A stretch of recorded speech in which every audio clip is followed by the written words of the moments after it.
I'm Rachel Burns with the Michigan Department of Environment, Great Lakes and Energy, and I work with the Groundwater Discharge Program. Rachel, can you tell us how Eagle would define wastewater? Certainly. So when we're working with farms, what we're generally going to be looking at for wastewater, especially at produce farms, is going to be things like the wash water that's being used to wash down the produce, water that's going to be used for cooling and condensing purposes. We're also going to be looking at any of the products that might be going into that water. So sanitizers, soaps, things that might be getting put in there to help with the cleaning process, either for the produce itself or for the sanitation process afterward.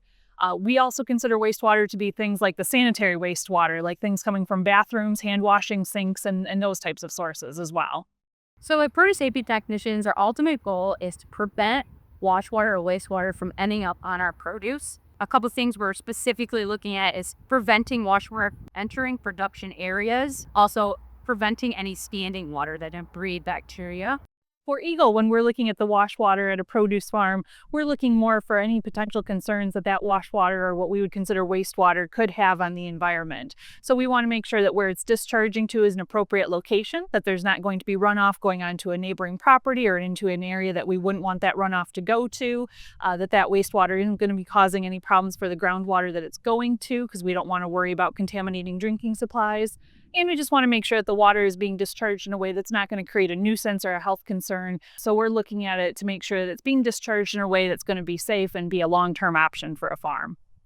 One of the first steps in figuring out if your farm needs a groundwater discharge permit is going to be to call your local groundwater technician, and they're going to ask you some questions about what your farm's doing, what sort of wastewater or wash water you have. They're going to ask you some other questions about the farm too, some things like where your wastewater from your bathrooms goes, those types of questions.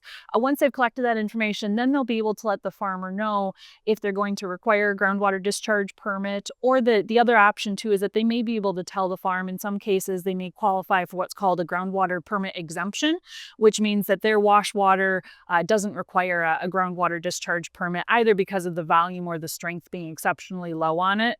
But those are decided on a case-by-case basis. So the best bet for any farm is going to be to reach out to your local groundwater discharge person with Eagle and get in contact with them to start asking those questions and getting those questions answered so you can figure out what your next step is going to be.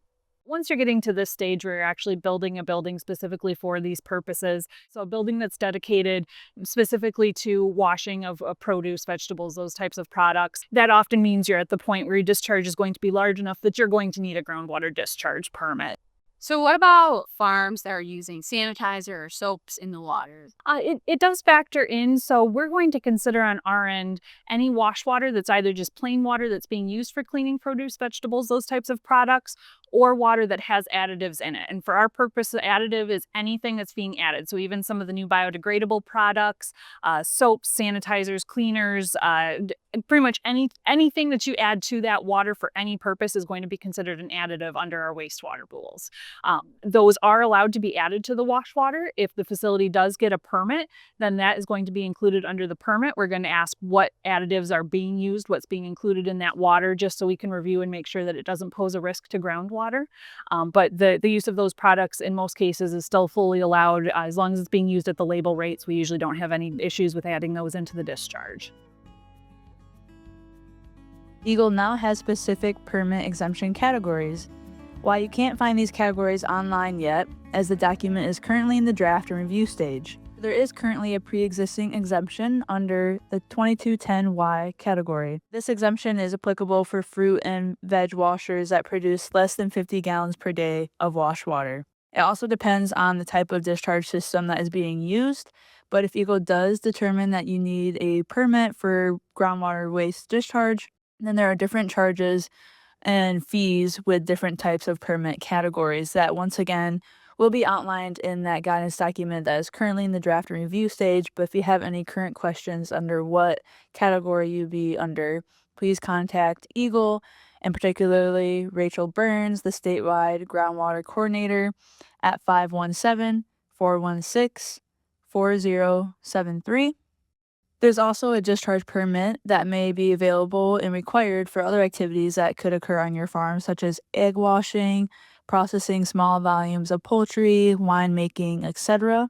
There are permitting requirement differences between activities that are done for personal use versus a commercial use, especially for sites that have a MDARD food license. And for larger facilities that don't qualify for a permit exemption and don't want to have a groundwater discharge permit, there's an additional option that they can handle the material as a liquid industrial byproduct instead. However, that option does not require a groundwater discharge permit once again, but there are costs associated with storing the material and getting it disposed of properly through that liquid industrial byproduct option. It may not be the best idea to send produce wash water to an existing home or barn septic system. This is because septics are designed based on sewage and size of the building it is serving. For example, if you're homesteading or have a market garden at your home, your septic is sized based on the number of bedrooms in your house. There's not a lot of wiggle room for extra wash water volume based on that amount.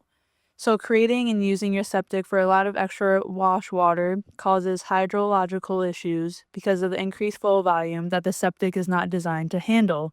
There's also some biological activity in sludge and in the septic itself, where bacteria do their thing to break down some waste matter. When you add sanitizer to your wastewater and send it through your septic, that sanitizer then kills those bacteria, which then stops that additional treatment step and once again overloads your septic system.